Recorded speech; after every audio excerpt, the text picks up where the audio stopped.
India labour കോഡുമായി ബന്ധപ്പെട്ട് തൊഴിൽ നിയമങ്ങൾ ഭേദഗതി ചെയ്ത് എണ്ണം കുറച്ച് തൊഴിൽ നിയമങ്ങൾ ഉണ്ടാക്കിയാൽ തൊഴിലാളിക്ക് അനുകൂലമാണെങ്കിൽ, തൊഴിലാളിയുടെ ക്ഷേമം ഉറപ്പ് വരുന്നുണ്ടെങ്കിൽ, രാജ്യത്തിന് ഗുണകരമാണെങ്കിൽ നമ്മൾ ആരെങ്കിലും എതിർക്കോ? എന്തുകൊണ്ടാണ് നമ്മൾ എതിർക്കുന്നത്?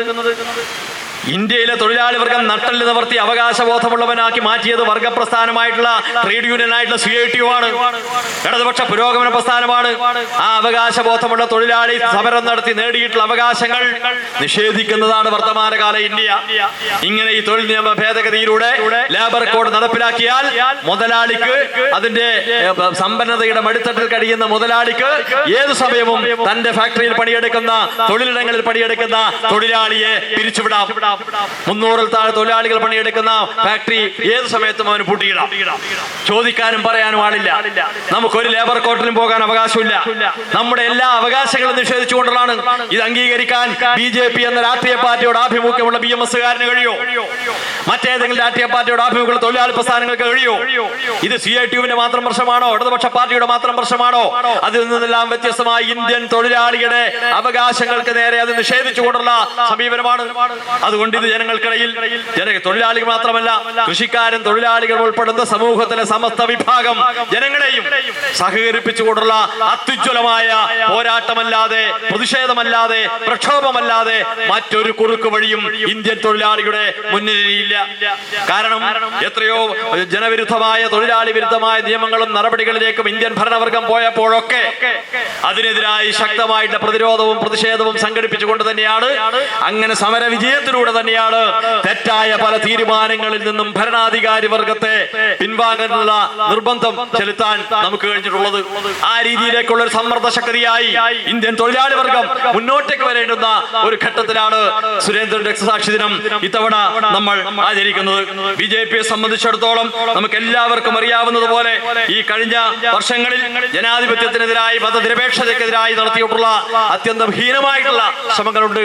അതിനെതിരായും മതേതരവാദികളുടെ, ജനാധിപത്യ വിശ്വാസികളുടെ, മതനിരപേക്ഷ രാഷ്ട്രീയം കൈകാര്യം ചെയ്യുന്ന മുഴുവൻ ജനവിഭാഗത്തെയും കോർത്തിണക്കിക്കൊണ്ടുള്ള വലിയൊരു മുന്നേറ്റം സൃഷ്ടിക്കാൻ കഴിയേണ്ടതുണ്ട്.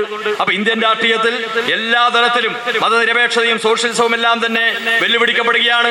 ഏറ്റവും ഒടുവിൽ നമ്മൾ കണ്ടു, ഇന്ത്യയുടെ ഭരണഘടനയിൽ നിന്ന് മതനിരപേക്ഷതയും സോഷ്യലിസവും എടുത്തു കളയണമെന്ന് ആവശ്യപ്പെട്ടുകൊണ്ട് BJP സുപ്രീം കോടതിയെ സമീപിക്കുന്ന ഒരു ഇടപെടലുണ്ടായി. നിങ്ങൾ ഓർക്കുന്നുണ്ടാകും, നിങ്ങൾ ആലോചിച്ചു. പക്ഷെ കോടതി അത് പരിഗണിച്ചില്ല. അപ്പൊ അത്രമാത്രം തങ്ങളുടെ പ്രത്യയശാസ്ത്രം, അതീവ അപകടകരമായിട്ടുള്ള തീവ്ര ഹിന്ദുത്വ നിലപാട് എങ്ങനെ ജനങ്ങൾക്ക് മേലെ അടിച്ചേൽപ്പിക്കാം? മനുഷ്യന്റെ നിത്യജീവിതവുമായി ബന്ധപ്പെട്ട് അവന്റെ ഡ്രസ് കോഡ്, അവന്റെ ഭക്ഷണം, അവന്റെ കലാസ്വാദനം, അവന്റെ ആവിഷ്കാര സ്വാതന്ത്ര്യം, അവന്റെ ദൈനംദിന ജീവിതം, അവന്റെ സാംസ്കാരിക ജീവിതം, ഇതിലെല്ലാം ഈ ഒരു മതേതര രാജ്യത്ത് ഒരു പ്രത്യേക മതവിശ്വാസത്തെ മാത്രം മുൻനിർത്തി, അല്ലെങ്കിൽ ഒരു പ്രത്യേക പ്രത്യയശാസ്ത്രത്തെ മാത്രം മുൻനിർത്തി ഈ മുസ്ലിമും ക്രിസ്ത്യാനിയും സിഖും ഹിന്ദുവും പാഴ്സിയും എല്ലാം ഇടകലർന്ന് ജീവിക്കുന്ന ഒരു ഇന്ത്യക്കകത്ത് ഒരു വിഭാഗത്തിന്റെ മാത്രം മതാചാരങ്ങൾ, അനുഷ്ഠാനങ്ങൾ അടിച്ചേൽപ്പിക്കാൻ നമുക്ക് പറ്റുമോ? അതല്ലേ ഇന്ത്യയിൽ നടന്നുകൊണ്ടിരിക്കുന്നത്. അപ്പൊ ഇതിനെതിരെ മതനിരപേക്ഷതയുടെ രാഷ്ട്രീയം ശക്തിപ്പെടണം എല്ലാ തരങ്ങളിലും. ഏറ്റവും ഒടുവിൽ ഇപ്പോ വളരുന്ന തലമുറയെ വർഗീയവൽക്കരിക്കുകയാണ് BJP. വളരുന്ന തലമുറയെ വർഗീയവൽക്കരിക്കുകയാണ്.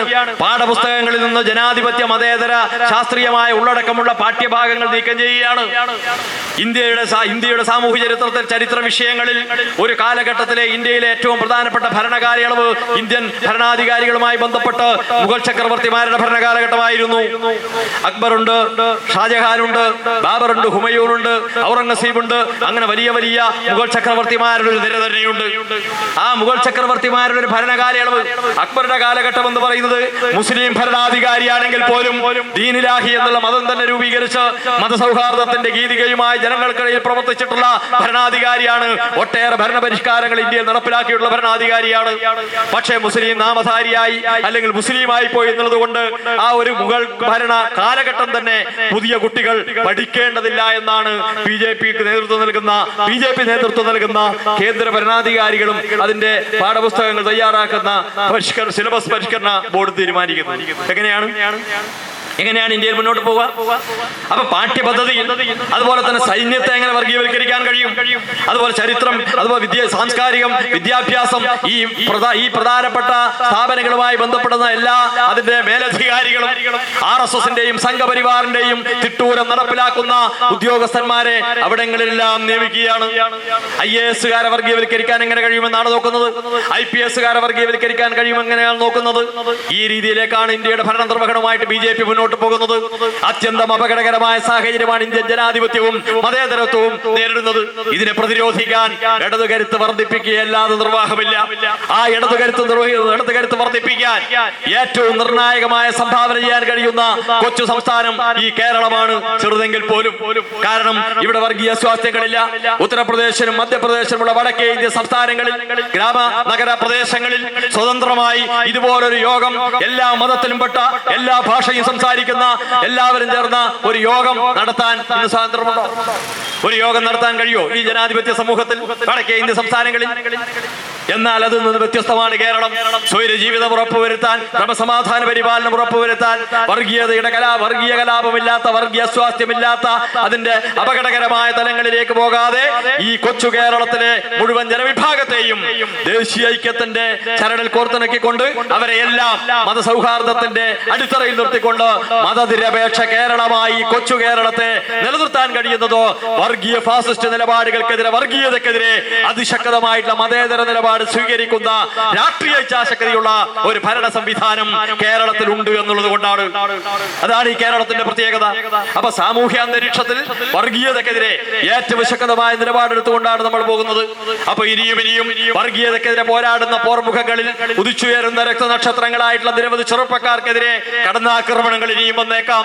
പക്ഷേ ആ കടന്നാക്രമണങ്ങൾ അതിജീവിക്കാനുള്ള അതിജീവനത്തിന്റെ കരുത്തോ മതേതര കേരളത്തിന്റെ ജനങ്ങൾ ഈ പ്രസ്ഥാനത്തിന് നൽകുമെന്നുള്ള പിന്തുണ നൽകുമെന്നുള്ള കാര്യത്തിൽ ഒരു സംശയവും നമ്മൾക്കില്ല. അങ്ങനെയാണ് വെല്ലുവിളികളെ അതിജീവിച്ച് ഈ നേട്ടം കേരളത്തിൽ ഇടതുപക്ഷം കൈവരിച്ചുകൊണ്ടിരിക്കുന്നത്.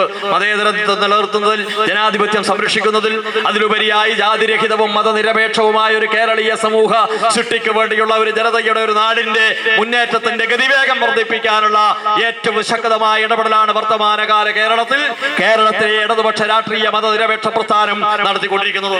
അതിനെല്ലാം പതാകവാഹകരായി ഈ നാട്ടിലെ കക്ഷി രാഷ്ട്രീയത്തിനും ജാതിമത ചിന്തകൾക്കും അതീതമായി എല്ലാ വിഭാഗം ജനങ്ങളുടെയും നിത്യജീവിതത്തെ ഭാസുരമാക്കുന്ന ഏറ്റവും ശക്തമായ ഇടപെടൽ നടത്തുന്ന ഒരു ഭരണ സംവിധാനം കേരളത്തിൽ ഉണ്ട് എന്നുള്ളതാണ് ഏറ്റവും അഭിമാനകരമായ കാര്യം. നമ്മുടേത് കൊച്ചു കേരളമാണ്. കൊച്ചു കേരളം ഒരു രാജ്യമല്ലെന്ന് ഓർക്കണം. പക്ഷേ ഇന്ന് നാം ഈ കേരളത്തിൽ നടത്തിക്കൊണ്ടിരിക്കുന്ന വിസ്മയകരമായ വികസന പ്രവർത്തനങ്ങളും ക്ഷേമ പദ്ധതികളുമെല്ലാം ലോക രാഷ്ട്രീയ ഭൂപടത്തിൽ ലോകരാഷ്ട്രങ്ങളെ പോലും വെല്ലുന്ന വിധത്തിലേക്കുള്ള ഏറ്റവും പ്രധാനപ്പെട്ട അടയാളപ്പെടുത്തലുകളായി അനുദിനം മാറിക്കൊണ്ടിരിക്കുകയാണ്. അതിൽ രണ്ട് കാര്യങ്ങൾ മാത്രം നമുക്ക് പറയാം. പ്രധാനപ്പെട്ട ലോക നിലവാരത്തിലേക്ക് നമ്മുടെ യശസ്, നമ്മുടെ ഏറ്റവും പ്രധാനപ്പെട്ട ചർച്ചാ വിഷയമായി ലോക രാഷ്ട്രീയത്തിൽ നിന്ന് മാറിക്കഴിഞ്ഞ ഒന്ന്, അതിദരിദ്രരില്ലാത്ത സംസ്ഥാനമായി കേരളം മാറി. അതിദരിദ്രരില്ലാത്ത സംസ്ഥാനമായി കേരളം മാറി. അതിദരിദ്രരില്ലാത്ത സംസ്ഥാനമായി കേരളം മാറുമ്പോ നമ്മുടെ രാജ്യത്തിലെ ഇന്ത്യ ഭരിക്കുന്ന ഭരണാധികാരികൾ അറിയേണ്ടുന്നത് ഇന്ത്യ ഏറ്റവും അപകടകരമായ രീതിയിലേക്ക്, നിത്യ ദുരിതത്തിലേക്ക് വലിച്ചെറിയപ്പെടുന്ന ഒരു രാജ്യമായിട്ട് ഇന്ത്യ ഇന്ന് മാറിക്കൊണ്ടിരിക്കുന്നു എന്നുള്ളതാണ്. ലോകരാഷ്ട്രങ്ങളുടെ പട്ടികയിൽ നമ്മൾ പരിശോധിച്ചാൽ ഏറ്റവും കൂടുതൽ ദരിദ്രരുള്ള രാജ്യങ്ങളുടെ പട്ടികയിൽ ഇന്ത്യയുണ്ട്. അതിൽ നിന്നെല്ലാം വ്യത്യസ്തമായി അതിദരിദ്രർ ആരാണ്? ഈ അതിദരിദ്രർ നമ്മൾ അറിയണം. സ്ഥലമില്ലാത്തവർ, വീടില്ലാത്തവർ, തെരുവിലലയുന്ന കുടുംബം, സമൂഹത്തിന്റെ മുഖ്യ ധാരയിൽ അവരില്ല. അവർക്ക് റേഷൻ കാർഡില്ല, ഭക്ഷ്യധാന്യം ലഭ്യമല്ല, തൊഴിലെടുക്കാൻ ശേഷിയില്ല. കിടപ്പ് രോഗിയെ പരിചരിക്കുന്നത് മൂലം തൊഴിലെടുക്കാൻ ശേഷി ഉണ്ടായിട്ടും ഒരാൾക്ക് പോലും തൊഴിൽ ചെയ്യാൻ സാഹചര്യമില്ലാത്ത കുടുംബം. അതുപോലെ വയോജനങ്ങൾ മാത്രമുള്ള, ആർക്കും തൊഴിലെടുക്കാൻ കഴിയാത്ത കുടുംബം. അങ്ങനെയുള്ള അതിദരിദ്രരായ ആളുകളെ കണ്ടെത്തി അവരെ സംരക്ഷിക്കാനുള്ള നിലപാടാണ് കേരളം സ്വീകരിച്ചത്. അങ്ങനെ വന്നപ്പോ അതിദരിദ്രരില്ലാത്ത ഒരു രാജ്യം ലോകരാജ്യങ്ങളിൽ ചൈന മാത്രം. ഇന്ന് കേരളത്തെ ചേർത്ത് പിടിക്കാൻ കഴിയുന്ന ലോകരാജ്യം ചൈന മാത്രമാണ്. അതുപോലെ തന്നെ ഏറ്റവും കുറവ് ശിശുമരണ നിരക്കുള്ള ഒരു സംസ്ഥാനമാണ് കേരളം. അവിടെയും കേരളം ഒരു രാജ്യമല്ലെന്ന് നാം ഓർക്കണം. അവിടെയും രാജ്യമല്ലെന്ന് ഓർക്കണം. ആരാ ഇന്ന് ഈ ലോകത്ത് ഇന്ന് ഏറ്റവും കുറഞ്ഞ ശിശുമരണ നിരക്കിനെ കുറിച്ച് പറയുന്ന ലോകരാഷ്ട്രങ്ങളിൽ ഒന്നാമത്തെ രാജ്യം ഏതാണെന്നറിയോ? സമ്പന്നതയുടെ മടിത്തട്ടിൽ കഴിയുന്ന കോർപ്പറേറ്റ് ഭീമന്മാരെ സംരക്ഷിക്കുന്ന ലോക പോലീസ് ചമയുന്ന സാമ്രാജ്യത്വ രാഷ്ട്രമായിട്ടുള്ള അമേരിക്ക. അവിടെ 5.6 അല്ലെങ്കിൽ 6 കുട്ടികളാണ്, 1000-ന് 6 കുട്ടികളാണ് മരണപ്പെടുന്നത്. ഇവിടെ ഈ കൊച്ചു കേരളത്തിൽ 1000-ന് 5 കുട്ടികൾ മാത്രമേ മരണപ്പെടുന്നുള്ളൂ.